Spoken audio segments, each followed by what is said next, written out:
Kabar ini, kabar terkabar.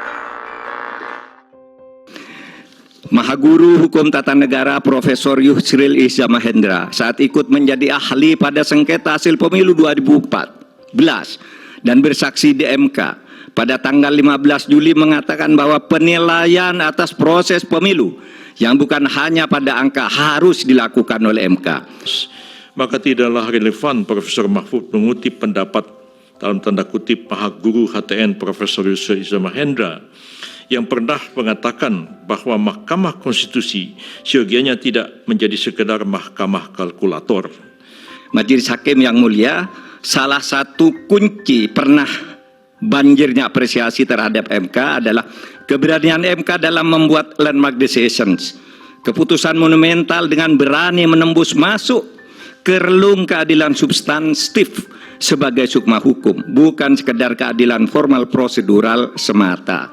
Dalam hal pengujian undang-undang misalnya, teori OPL atau Open Legal Policy itu lahir atau sekurang-kurangnya secara resmi digunakan pertama kali oleh Mahkamah Konstitusi. Dalam hal pelaksanaan pemilu, MK memperkenalkan pelanggaran TSM yang kemudian diadopsi di dalam tata hukum kita.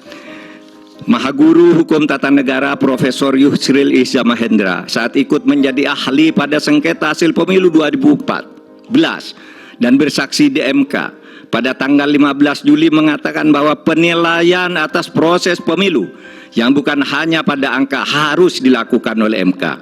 Pandangan ini bukan pandangan lama, melainkan pandangan yang selalu baru, yang justru terus berkembang sampai sekarang.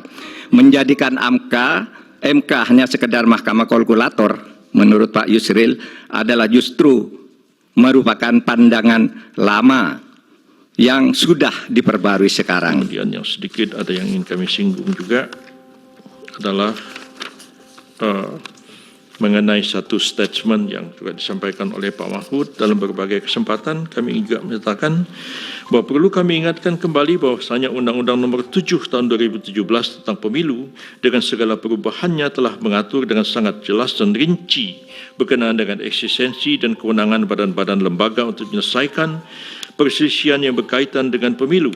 Lembaga-lembaga itu ada yang merupakan kekuasaan kehakiman yang dijalankan oleh Gakumdu, Pengadilan Tata Usaha Negara, Bawaslu, dan ujungnya adalah Mahkamah Konstitusi untuk menyelesaikan perselisihan pemilu.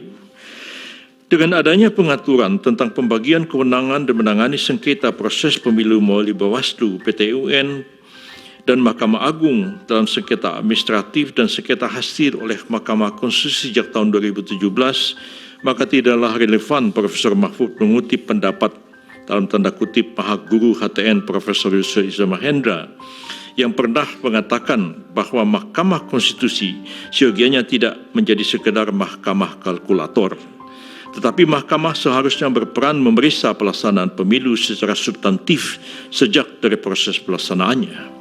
Pendapat itu ada benarnya karena diucapkan pada tahun 2014, 3 tahun sebelum berlakunya Undang-Undang Nomor 7 Tahun 2017 tentang Pemilu yang membagi kewenangan kasus-kasus yang terjadi dalam penyelenggaraan pemilu sebagaimana diuraikan tadi. Sebab itu pendapat tersebut dapat dikategorikan seperti dikenal dalam ilmu fikih, yaitu qaul qadim, satu pendapat yang dimansuhkan, dibatalkan atau ditinggalkan, dengan qaul jadid atau pendapat baru karena norma-norma hukum yang mendasarinya juga telah berubah.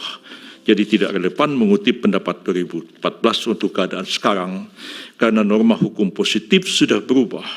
Tapi kalau mau dianggap yang ideal, suatu ketika Mahkamah Konstitusi boleh mengadili sampai kepada substansi penyelenggaraan pemilu, maka tentu tidak pada saat sekarang kita membahasnya, tapi mungkin dalam amandemen terhadap Undang-Undang 45 dan amandemen terhadap Undang-Undang Pemilu itu sendiri.